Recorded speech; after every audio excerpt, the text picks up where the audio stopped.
Comment répartir les gains au loto si j'ai joué en groupe? Aujourd'hui, nous répondons à la question de Marie. Elle a pris l'habitude de jouer au loto avec un groupe d'amis.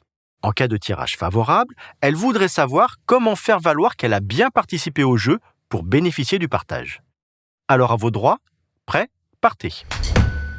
Tous les vendredis soirs, vous avez pris l'habitude de vous retrouver autour d'un verre avec quelques amis. Et vous en profitez pour remplir ensemble une grille de loto. Avec, bien sûr, la promesse commune de partager les gains si le sort vous est favorable.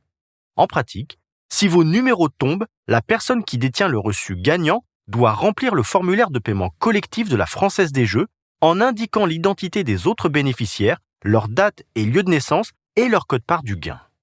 Mais que se passe-t-il si le jackpot tombe et que le détenteur du ticket décide de tout garder pour lui? Eh bien, sachez que cette situation génère chaque année plusieurs dizaines de litiges.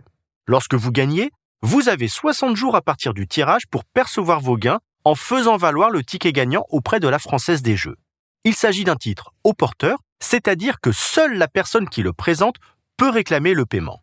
Un paiement dit libératoire qui sera effectué en une seule fois. Or, selon les juges, lors de l'achat en commun d'un billet de loterie, il se forme une véritable société en participation.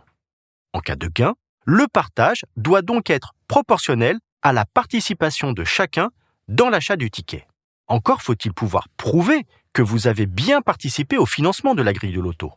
Une preuve qui peut être rapportée, par exemple, par une attestation du buraliste. À condition, bien sûr, qu'il se souvienne des conditions de validation du ticket gagnant.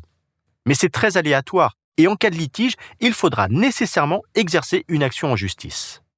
Pour éviter d'en arriver là, le mieux est d'opter pour la formule « jeu en groupe » mise en place par la Française des Jeux.